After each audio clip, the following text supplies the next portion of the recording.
ku mipiira egy'ebika eby'Abaganda ttiimu ezamaze dde okwesogga round 16 ziri ttiimu 10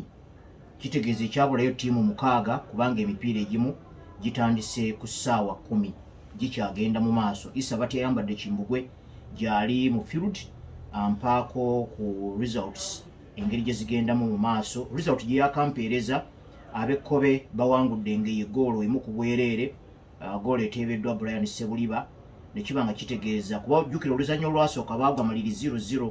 kati Ekkobe liyiseewo ku mugatte goolo emu ku bwereere ne beesogga round 16. Abalala abeesooze round 16 y'Engabye Ennyunga yakubye Ennyange Ennyange ayina bubeezi malojjolojjo naye Ennyange ennafu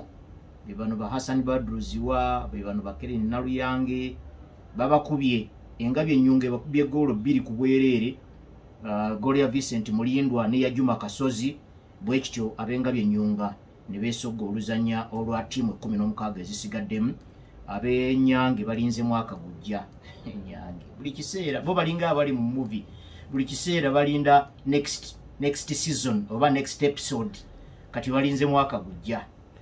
abankubi ani Engabye Ennyunga gwe mmanyiko nandikwaddeyo wano ekizike kubanga Ennyange eno sijagaliza ssanyu lyonna. Akati ab'envubu bagudde amaliri n'Engabye eyansamba naye olw'okuba nti mu luzannya olwasooka Engabye ensamba yawangula envubu goolo nvuma ab'envubu mu nsonyiwe nja batuukako naye Engabye yansamba ejjeemu abeddira envuma babakubye goolo emu ku bwereere gye babakuba mu luzannya olwasooka kati guno ab'Engabye eyansamba baguwaliriza ne gugenda mu 0-0 ne kiba nga bayiseewo ku mugatte goolo emu ku bwereere. Kati abeddira Enkerebwe bali ttale kubanga ab'Emmamba Kakoboza babakubye goolo 2 ku bwereere omugatte bwe kiti Enkerebwe naye erinzemu akagujja. N'ab'Endiisa nabo bali ttale, Enkima ebakubye goolo 3 ku 1, goolo ya Diego Katumba eya Ali Sentongo ne ya Robert Sentongo. Bawangudde omupiira ogwa leero bw'oyongereza ku gwa luzannya olwasooka Enkima eba eyitiddewo ku mugatte gwa goolo 5 ku 2. Kati ab'Embogo balumye n'ogwengulu okuba ekinyomo goolo emu ku bwereere, goolo ya Juma Lutakome kiba kitegeeza nti baba bagudde maliri 2-2 bwe bagenze mu kusimulagana penalties ab'Embogo ne bayitamu penalty 4 ku 1. Kati ab'Envubu nabadde sibawaayiriza era muvuddemu wadde nga abajjeemu si oli gwe nabadde mbataddeko. Abajjeemu Envubu bebeddira Empindi, ab'Empindi bakubye Envubu goolo 3 ku bwereere, goolo ya Ivan Mbowa n'endala 2 ziteebeddwa Kenneth Sebadduka ne kiba nga kitegeeza nti Empindi ewanduddemu Envubu ku mugatte goolo 8 ku 3. Ab'Emmamba Namakaka ye Mamba Gabunga babadde beerwanyeeko ne bawangula Omutima Omusagi ogwa leero naye goolo ya Mamba Namakaka goolo zaabwe 2 ziteebeddwa Robert Katabalwa ne John Wesley Kisaache. Ey'Omutima Omusagi eteebeddwa Junior Lusaaji era ne kiba nga kitegeeza bw'ogattako ebyaliwo mu luzannya olwasooka baba bagudde maliri 2-2 bwe bagenze mu busaale Omutima Omusagi ne gujjamu Emmamba eya Gabunga goolo 5 ku 4. Abeddira Akasimba bakkakkanye ku Njobe ne bagikuba ne bakunakuna, bagikubye goolo omugatte 3 ku bwereere, goolo ya Kiyemba Livingstone ne Kiyemba Elias ateebyemu goolo 2 mu maaci eya leero. Kati bw'ogattako ebyo ebyaliwo mu luzannya olwasooka ab'Akasimba mu baakubira Enjobe goolo 5 ku bwereere baba bayiseewo ku goolo omugatte 8 ku bwereere. Abeddira Endiga bakubye Enjovu olwaleero goolo 2 ku bwereere, goolo ya Collins Kafumbe ne ya Dani Muzeyi Serunkuuma. Kati bw'ogattako oluzannya olwasooka ebyavaamu Endiga eba eyiseewo ku mugatte goolo 5 ku 2. Ezo results zenna akafunawo ku mipiira egigenda maaso egy'ebika eby'Abaganda round 32. Kati tuyingidde round 16 kwe kujja okuva ettiimu 8 ezisigalako nejjukira tusamba ku mutendera ogw'okukyala ate n'okukyaza. N'olwekyo kati awo oluzanyo olwokubiri lwe lwetyo bwe lugamba wakyaliyo emipiira egigenda mu maaso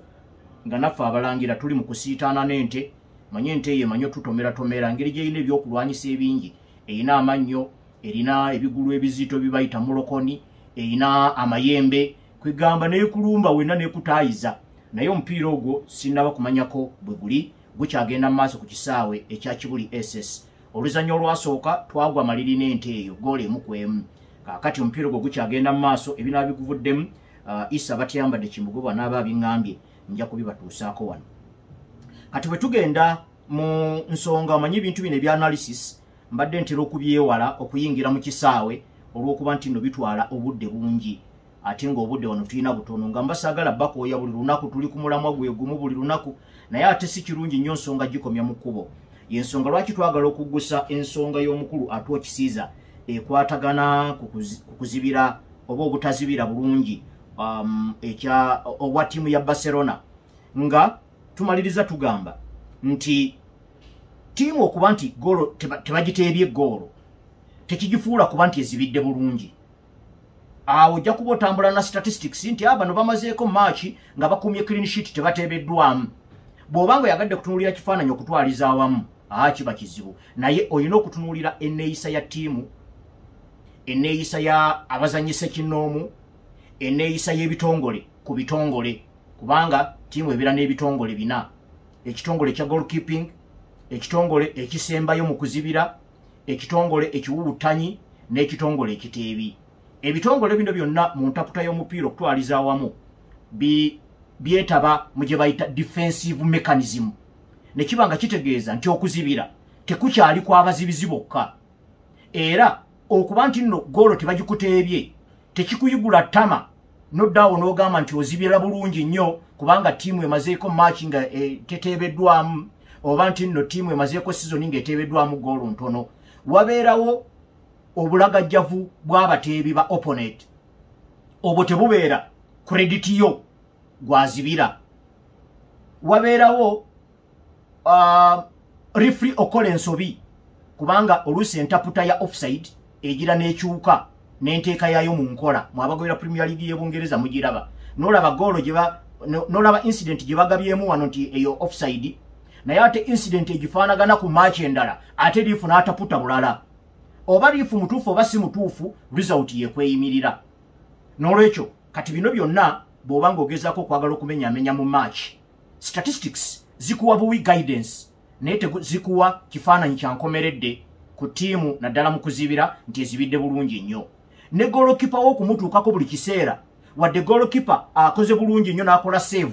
ekyo tekikufuula kuba nti nno gw'oyimiridde bulungi kubanga goalkeeper yalinga final line of defense gwe lwaki okuzibirako okutwalira ddala paka ku final line of defense kubanga risks zibeera bwe ziti nti nno emirundi egimu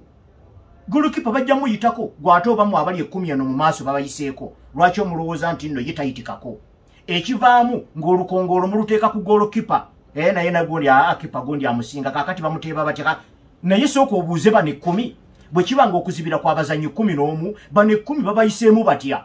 bwe baba nga babayiseemu lwaki mulowooza nti asembayo eri mu line of defense y'alina okubataasa bw'aba bataasizzaako emipiira nga giigyo lwaki mulowooza nti gyonna y'alina okugitaasa ne mutuuka n'okumuteeka ku bunkenke n'okutuuka okwerabira nti alinako gy'ataasizza nga bamaze okubayitamu mwenna kaakati eyo entaputa ey'okuzibira Barcelona eno mu nzibira yaayo emipiira 35 gye yaakazanya mu sizoni eno ye ttiimu esinze okukwata ba opponent offside kitegeeza bakozesa ne offside trap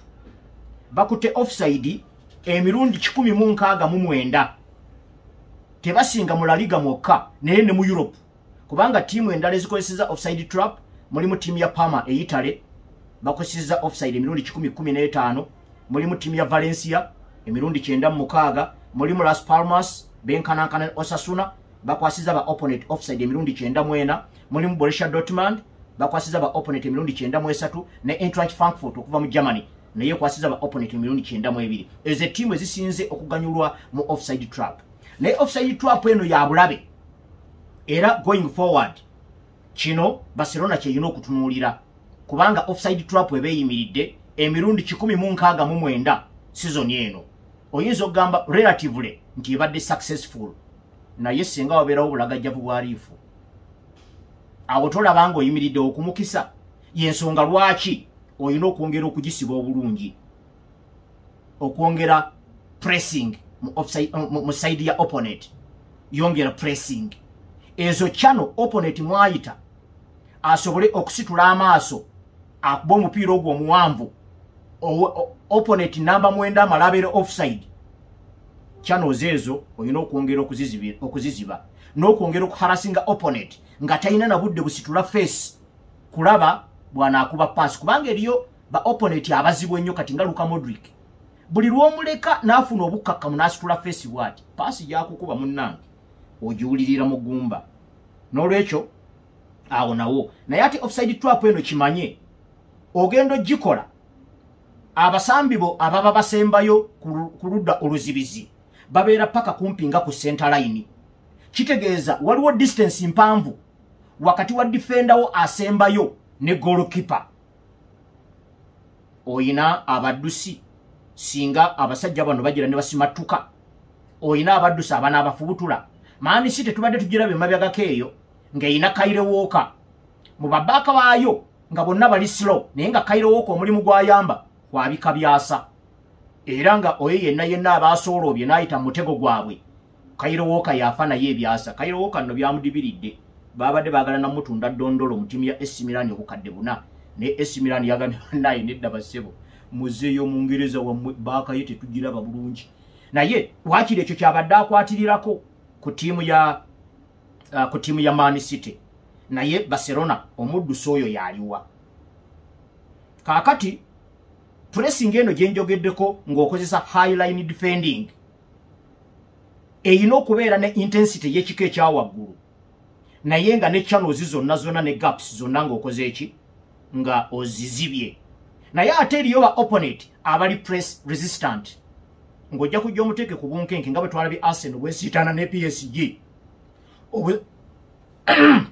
ne tulaba obusajja buno bu Vitinha nga ne bwokakangakanga kasajja nga kanywera nikaguma nekanywera tugenda katiisa ajidde ku chenga nekakuba chenga nawe agiganyi nekagikwambaza lwampaka kubanga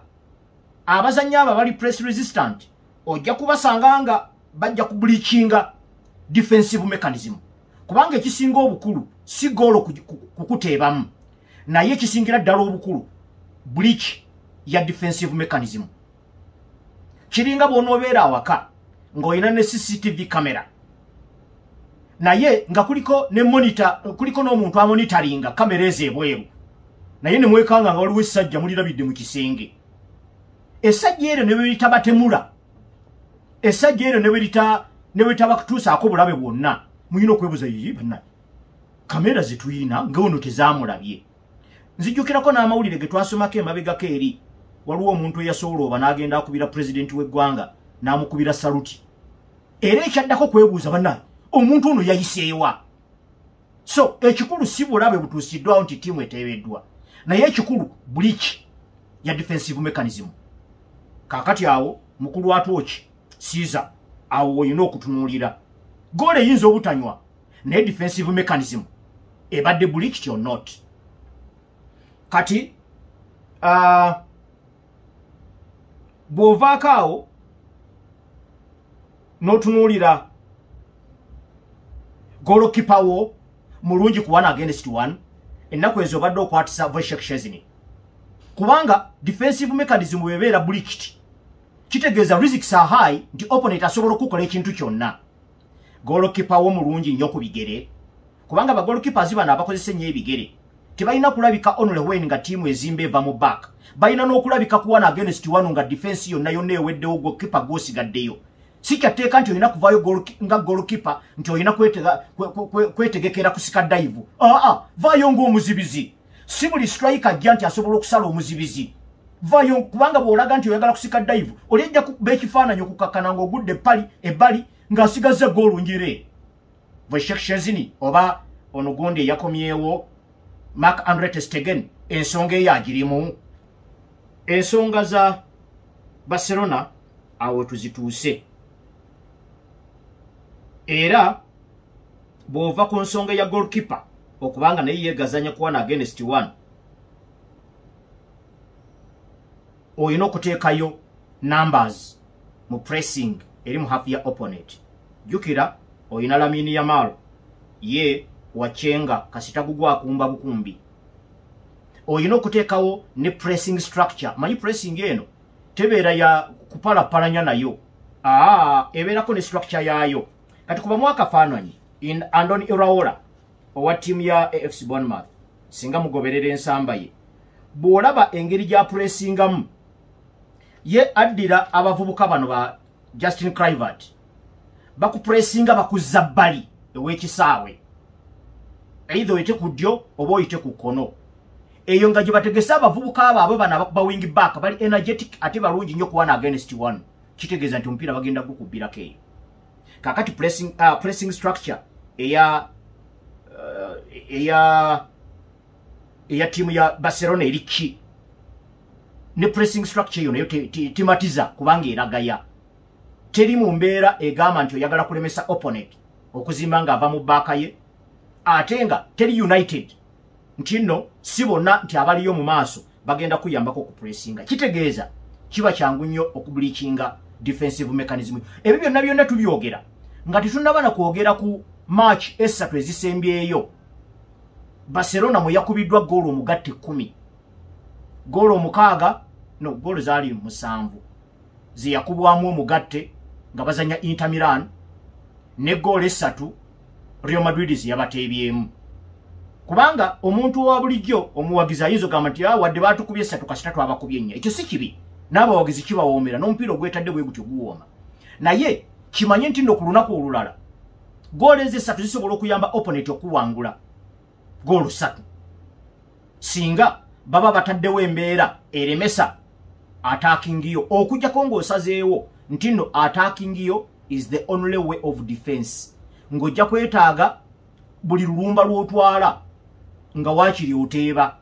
gwe weetega ogambe nti kankube goolo zange 7 oli anaagenda okukuba 3-4 nga maaki eggwa awo nawo waba watuufu kaakati bw'omala okuteekawo pressing high up the pitch oyina okusalawo omupiira bw'ogubba ozzaako ki kubanga ekyo nakyo kisalawo oba defensive mechanism yo enebeera breached oba enebeera safe abatendesa abalabika nga batendeka mu ngeri y'enjawulo kale bangi naye ngenda kuwaako babiri ogenda omupiira bw'ogubba high up the pitch ogenda kweyisanga Pep Guardiola kuba Pep Guardiola bw'agubba addamu n'arecyclinga possession n'addamu n'agaba n'addamu n'azimba bw'obeera Andoni Iraola atendeka FC Bournemouth ate ye olukubba pa akulumbirawo kakati ekyo nakyo oyina okusalawo nga gwe Barcelona simanyi oba kisoboka okuregulatinga individual enterprise kubanga ekyo nakyo twali tukirabyeko Pep Guardiola ng'akikola ku bazanyi nga Messi ng'omulaba ensamba ye alirako control omupiira agumanyi bulungi naye ng'ayinza n'okuweza eddakiika 10 nga takoonyeeko ate ng'oluusi akyolutanetinga oluusi bw'akoonako ng'akoonako taaki emu oba taaki 2 n'agaba kati oluusi n'abasurprise nga mwenna ba opponent olwo n'agukwata n'aguvuga omanya nti mwenna abali mu line ne bwe mubeera 6 agenda bakunja abayitemu naye Lamine Yamal taoltanetinga bulungi nnyo bintu buli lwakwatako omanya nti agenda kati awo ofuuka predictable bw'obanga Lamine Yamal ne talenti yo ensukkulumu okozeseddwa nga emu ku ngeri ezigenda okuyamba Barcelona okulumba ng'okulumba kw'okozesezza nga a way of defense era twalabako ndowooza ne Thierry Henry we yagendera mu tiimu ya Barcelona ekintu ekyo yakyogerako ku Sky ennaku zino yafuuka munnamawulire oba kale akola analysis ku TV yagamba nti ensamba ya Pep Guardiola gye yabawanga yali structured up to an extent nti nno oyinako ebintu by'otayina kukolera mu zooni ye zaaba abalaze kakati Thierry Henry mu match eyo baamuteeka mu mid 3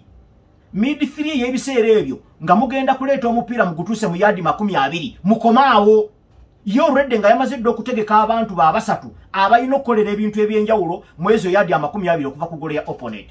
kati yeti yero Enrique yakola ng'amanyidde bino byakola ng'ebungereza yi yabayita mu kakana abayisemu akubye n'akatimba agenze ya celebrate nze kazi Pepu anyize naye Pepu mukunyiga n'okumugamba teyamugamba wabula first half egenda okugwako ne bayingira obusenge bagenda okudda Thierry Henry yakyogera mu bigambo bye ku Sky Thierry yomu kubasembayo okuva mu dressing room agenda okutunula mu kisaawe ng'alaba tiimu ejjudde kyokka nga ye akyali bweru n'agamba ye bano bajjudde batya nga nze ndi bweru kazi bamukozeeko dda ne substitute nga n'okumugamba tebamugambye so mu structuring eyo oba oli awo n'ebintu Lamine Yamal yadde birungi nnyo ayinza okubeera regulated oyinza obutamulimitinga naye oyinza okumuregulatinga as a means eyokuteeka dose mu defensive mechanism mu kuzingako ensonga eno bw'olimitinga Lamine Yamal oba kale bw'omuregulatinga ojja kubaako ky'ogasse naye ate waliwo ne Rafinha ate ye Rafinha ali direct engeri abasambi bano gye beeyisaamu ya bulabe ennyo eri defensive mechanism okujjako nga buli lulumba lw'okoze oli sure nti terukomye mu kkubo kubanga ate ye Rafinha obutafaananako Lamine Yamal ye ali direct kaakati abazannyi bano enneeyisa yaabwe bombi olaba nga balina ekintu kinene nnyo kye bagatta ku nnumba za ttiimu ya Barcelona naye olina okusaba obusabi omupiira guleme kugwa nga goolo tenywedde oba goalkeeper aleme kukukwata akukwate counter kuba bakwata counter kitegeeza n'abazannyi bo ababadde banyuse mu bwongo ne mu nneeyisa nga tebanaba na kokyupayinga zooni zintuufu nti in case ng'omupiira gugudde ojja kubasanga nga tebali mu zooni zintuufu opponent omutuufu ajja kukyexploitinga ajje akubalagaze kubajjukira ebimu ku bikolebwa mu pre-season egimu ku mirimu abatendesi gye bakola n'abatendesi nga bangi twalaba ne ku mupiira gwa Barcelona nga okugeraageranya nga bazanya ttiimu ya Real Madrid mu luzannya olwasooka ne ku final eya Copa del Rey nga Barcelona eyina abatendesi abali tekinika abalala 8 buli omu ne kompyuta ye nga balinako ebintu bya kompyuta nkakasa ebintu ebyo babiraba naye ate ne ba opponent baba bakulaba era wano mu off season bagenda kwepikira buli lwokoma okulinnyisa byokola ne bibeera ku mutendero gwa waggulu olina okuteekayo embeera egamba abakuvuganya nabo tebeebase gwego bagenda okubakubamu ebituli okusinziira ku busobozi bwo bwennyini bazuule awali obunafu bo banyirize balabe engeri gye bagenda okwangangamu omutendesi omujja ayinza okuba ebintu abikoze bulungi ne bibeera bibalagavu naye omupiira tegukoma ku sizoni emu sizoni eyokubiri egenda kumubeerera etya naddala nga obunafu nange omujje gambulaba kati ate olwo bakugu banne Rafinha ayinza okubeera omuzibu w'okuregulatinga naddala nga azze ayongera numbers kubanga ye ayina directness eyo ng'ekimu ku birungo by'ejja mu liigi y'ababinywera ebungereza ng'akubira mu ttiimu ya Leeds wansi wa Machelo Bielsa birina we bitadde Barcelona mu sizoni eno n'okutuuka okuvuganya ku bikopo byonna byevuganyizzaako kuba kati sizoni eno emipiira gya 53 gyazannye yeetabye mu ggoolo 56 ng'akoze assist 26 atebye ne ggoolo 40 mu mpaka zonna ze yeetabyemu ku ggoolo Barcelona zeetebye 16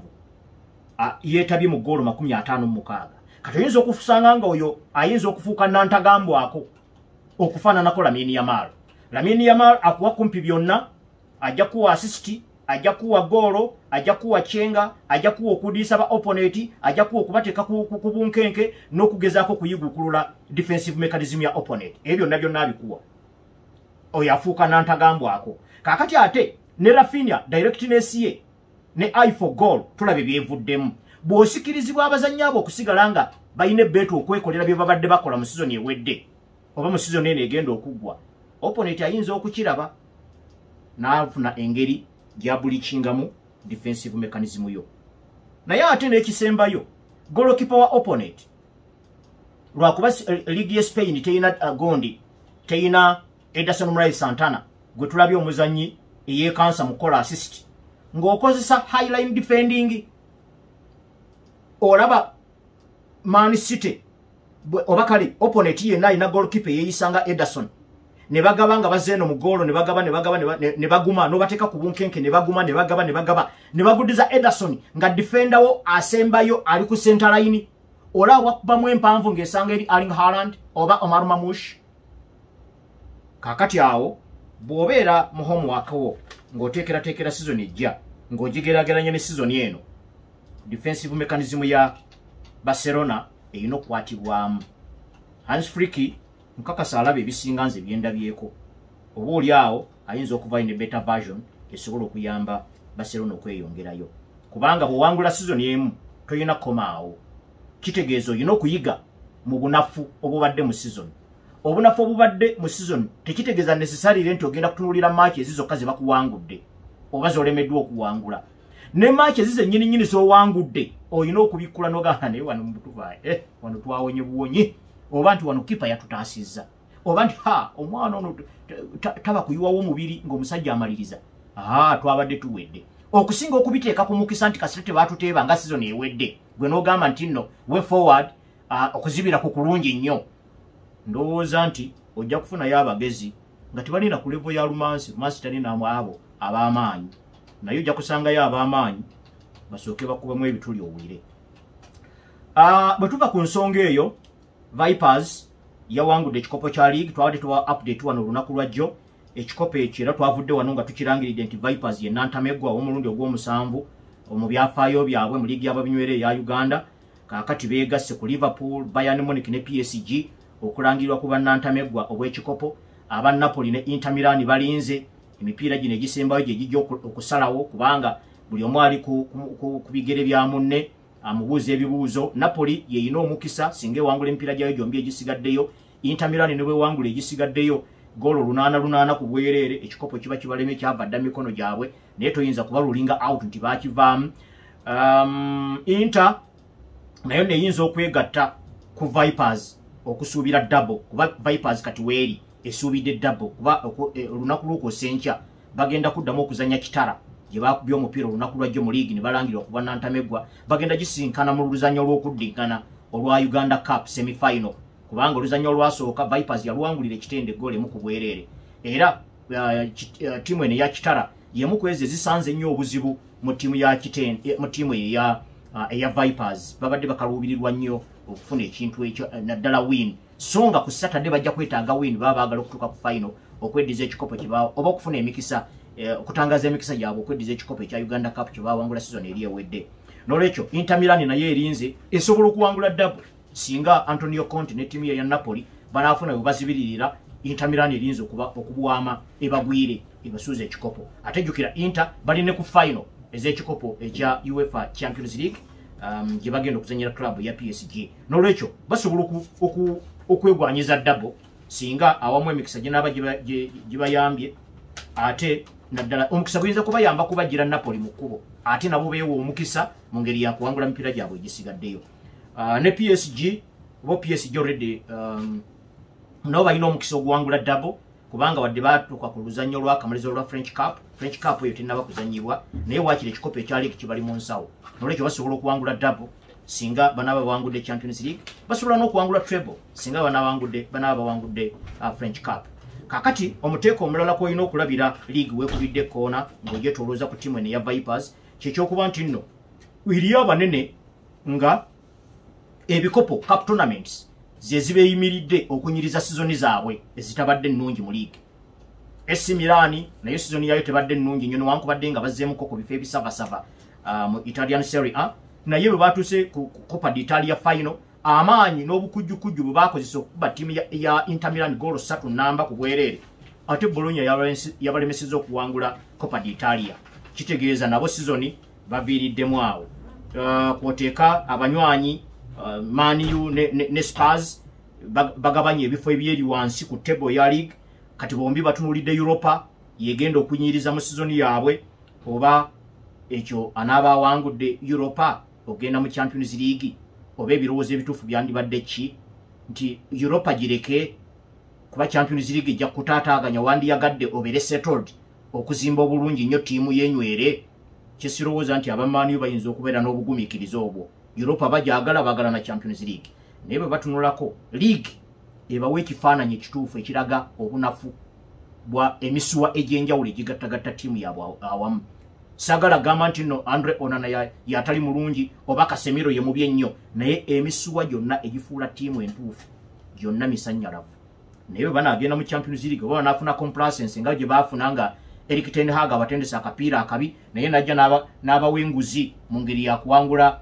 FA Cup ng'akubye Man City rival waabwe ne bawalirizibwa n'okumuwa endagaano empya ennene ate mu myezi ena ate ne bamugo leero ekyagudde ku bunyonyi olwaleero Hassan Badru Ziwa alese bwino okwewolereza wano Nyange erina engabo 2 mwe abalangira muyina mmeka tolwana Hassan Badru Ziwa ja kufuna yellow card yabwere ekituufu kiri nti Enyange eritale kale ne bwebeera n'engabo 30 naye eritale ku guno kati wano nina ku reportinga facts munnange Hassan Badru naye kati akanyonyi akalala akavuddeko ye ŋŋaali enjaza ebakubye goolo 3-2 owaŋŋaali Salimu Kazibwe ne Daniel Kazibwe bateebye goolo 2 naye zibadde tezizitowa kimala kubanga William Musumba abateebye goolo 2 ne Kyazigi Buliiru naye n'ateeba ku lw'enjaza enjaza nno mwe muli ne gundi ono omulenzi alina konaale biro okufa obufi gundi Beka Lukooya uyu mumumanyi lefuta kati nno ye minister ow'ebyemizannyo mu njaza era simanyi oba leero asambidde mu kanzu anti abataka muyina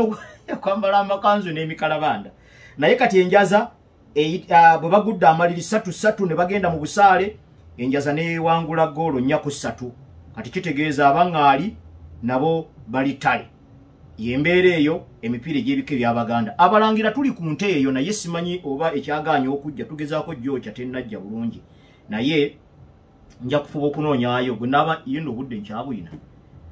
kale Issa bati yayambadde Kimbugwe bw'anaaba mpeereza wano results ezo n'azibawa bwe naaba sinze nzibawadde tulina sports mungi paka mu kaati k'emizannyo eri ku Mambuso bannange banaabyogera kati we tubadde tutunuulira shape season engeri gye zirimu nga tuzifunira emiteeko egy'enjawulo tubadde tutuuse ku muteeko ogugamba nti AC Milan ng'omu ku banene cup yagaanyi eya Coppa d'Italia United ne Spurs bo balinze kwewozaako bagenda kwambalagana season zaabwe bombi tezibadde nnungi baddiringanye ku table ate ku page ey'okubiri ya table eya ligi y'ababinywera kaakati Barcelona yo Copa del Rey giyina mu nsawo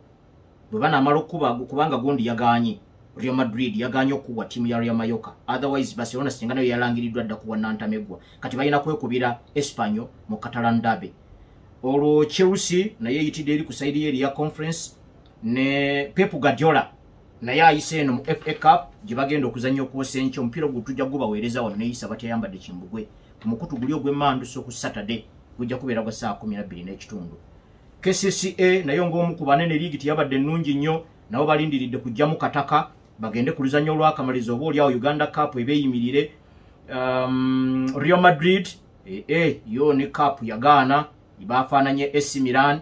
kw'oteeka Sports Club Villa Express Borussia Dortmund Valencia ne Arsenal abo tebatuuseeko ne ku final yonna eya Cup Tournament so nga ne mu league ebintu byabagendedde bulungi era ndowooza Arsenal Bungereza ye member wa Big Six yekka ataatuuseeko ku final yonna kati Vipers egezaako kunuukiriza okulaba ng'efuna double ey'omulundi gwayo ogwokubiri naye okufuna double erina kumala kuyita ku kitara mu luzannya olw'okuddingana olwa Uganda Cup olugenda okubeera koosa enkya eri ku kisaawe ekya kitara ekiyitibwa Butema tulabe oba Luyinda Ayara ne munne Fred Muhumuza banaasobola okwegatta ku lukalala olwa abatendesi abaali bawangudde ku double mu ligi ya Uganda kubanga mu byafaayo bya Vipers Alex Yisabirye yabadde yasooka okuwangula double juzi Uganda Cup bakuba Police goal emu ku bwerere mu final goal ya Milton Kalisa captain KCCA nabo double bagifunako 217 wansi wa Mike Mutebi oluvannyuma lw'okuwangula ebikopo bya ligi 11 ne Uganda Cup 8 mulamba Geoffrey Serunkuuma ne Derek Nsibambi be babakubira goal 2 mu final za Uganda Cup okuba tiimu ya Paida Black Angels ne bawangulayo nabo double yaabwe esooka Sports Club Villa nabo balakasidde kubanga double yaabwe yasemba 2-2 wansi wa coach Micho yalina double yaabwe ya mukaaga oluvannyuma ye yakola Asule yali ewawungudde mu mwaka gwa 2000 Hussein Mbalango ono coach wa NEC yateba ne goal yokka gye bakuba timu ya military tendekwa David Oti mu final za Uganda Cup ne bawangula double ne gondi ne Paul Asule yali awanguddeyo double awo 98 mu final mu Uganda Cup bakuba Simba goal 2 kuweereza ate Hassan Mubiru mu 89 yali bakuba Express mu final za Uganda Cup nga bamaze okuwangula league goal nyako 2 goal ya Twa Kivumbi ya Sande Mokiri ya Ronnie Vubya ne Steven Bogere Richard Chirumira ne Philip Musoke goal ze batebe ebiri ze Express tezamala bali n'omuzungu yali abawanguliddeyo double Geoff Harrison mu 88 nga bamaze okufumula Polo Uma bawangula league mu final za Uganda Cup bakuba Express 3-1 goal ya Majidu mu Steven Bogere ne oni goal ya Paul Nkata James Kirinyo omugenzi yateba goal yo ke Express FC mu final eyo 86 ye double yasookera ddala muzanyo gw'omupiira gwa Uganda Polo Uma nga ne Timothy Ayiko batendeka Villa bali bamazedde okuwangula league nga bakubiddwamu omupiira gumu gwokka mu final eza Uganda Cup bakuba Tobacco goal 2 kubwerere goal esula Katone Twa Kivumbi mpozi ne double endala ya Express FC wansi wa Jimmy Mugua ya 95 bwe bagenda ne basitana ne timu ya Posta mu Uganda Cup final edakiika 9 ne zigwako nga tekuliika awangudde munne naye ate bagenda okwongeramu awo edakiika zazakalinga eno Fred Tamale ne bakuba goal ez'amangu okuba timu ya Posta kale ze double zokka zitwalabyeko Ayala ne munne muhumuza bandyagadde double endala mu byafaayo bya Vipers ekyo balina kukiddamu nga bamaze kujjamu kitala bwe banaaba basobodde ku Saturday kale katukome wano ensonga endala tunaazitaayiza olw'enkya mbaagaliza obulamu obulungi